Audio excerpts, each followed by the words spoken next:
मानस जी में दो वाटिकाएं हैं, एक है पुष्प वाटिका और एक है अशोक वाटिका। लेकिन इस पुष्प वाटिका में श्री जानकी मैया प्रसन्नचित्त हैं, मुस्कुरा रही हैं, और अशोक वाटिका में मैया रो रही हैं बैठ के। क्यों? ये जो पुष्प वाटिका है ना, महाराज जनक जी की योग वाटिका है, इसलिए भक्ति महारानी प्रसन्न है। और जो रावण की अशोक वाटिका है वो रावण की भोग वाटिका है, इसलिए भक्ति महारानी वहां रो रही है। महाराज जनक की ऐसी अद्भुत वाटिका जहां पर मानो ऐसा प्रतीत होता है कि बसंत ऋतु आया तो गया ही नहीं। सारे पेड़ पौधे वट वृक्ष नव पल्लवित हैं, हरे भरे हैं, और उसी वाटिका के मध्य में एक सरोवर है, जिस सरोवर के सप्त सोपान कहें तो 7 सीढ़ियां मड़ियों से जड़ित हैं, मड़ियां लगी हुई हैं उसमें।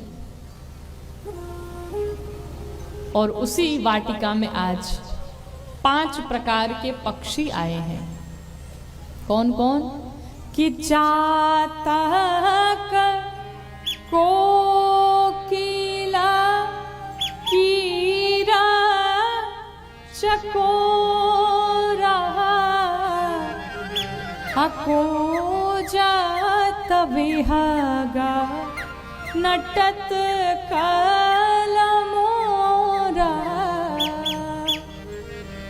ये जो 4 प्रकार के पक्षी हैं, ये जो 5 पक्षी आए हैं, भगवान के भक्त हैं।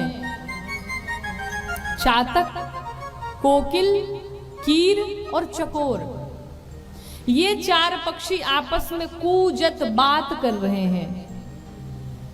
लेकिन जो 5वां पक्षी मोर है वो बात नहीं कर रहा है, वो क्या कर रहा है? नटत कालमोरा,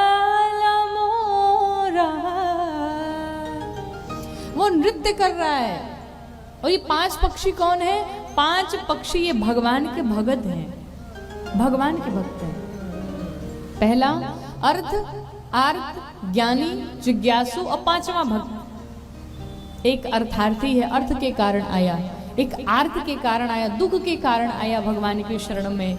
एक ज्ञानी है जो भगवान को जानता है, इसलिए शरण में आया। एक जिज्ञासु है जो भगवान को जानना चाहता, इसलिए शरण में आया। लेकिन जो 5वां पक्षी है उसको कोई स्वार्थ नहीं भगवान से, वो सिर्फ भगवान का प्रेमी है। वो नाचता है, वो बात नहीं कर रहा है, वो नृत्य कर रहा है भगवान को पाकर के। और नृत्य करते करते जब मोर की पंख गिर गई, उसी मोर की पंख को भगवान राम ने अपने माथे पर धारण कर लिया। अद्भुत शोभायमान हो रहे आज मेरे प्रभु। उसी वाटिका में जब भगवान पहुंचे तो जाने के बाद चारों तरफ भगवान ने देखा कि कोई दिख जाए तो मैं पूछूं कि भाई फूल तोड़ूं कि न तोड़ूं। कि चाहोती से चिताई पूछी मालीगण, चारों तरफ दृष्टि डाली कि कोई माली दिख जाए ताकि हम पूछ लें कि पुष्प लें कि ना लें।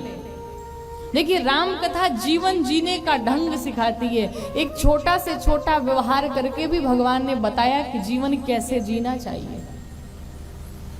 भगवान राम पुष्प भी लेने जा रहे हैं तो पूछ करके पुष्प ले रहे हैं कि लें कि ना लें। और हम लोग क्या करते हैं, ईमानदारी से बताइएगा। घर के बगल में अगर किसी ने पौधा लगाया हो तो सुबह के 4 बजे भोर में उठ के तोड़ लाते हैं।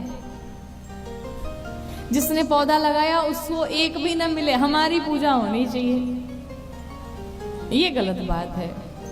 किसी की एक छोटी से छोटी भी वस्तु हो ना, उससे पूछ करके लेना चाहिए, ऐसे नहीं लेना चाहिए। भगवान राम भी खड़े होकर के पूछ रहे हैं। कहा अगर आप लोग का आदेश हो तो हम पुष्प ले लें।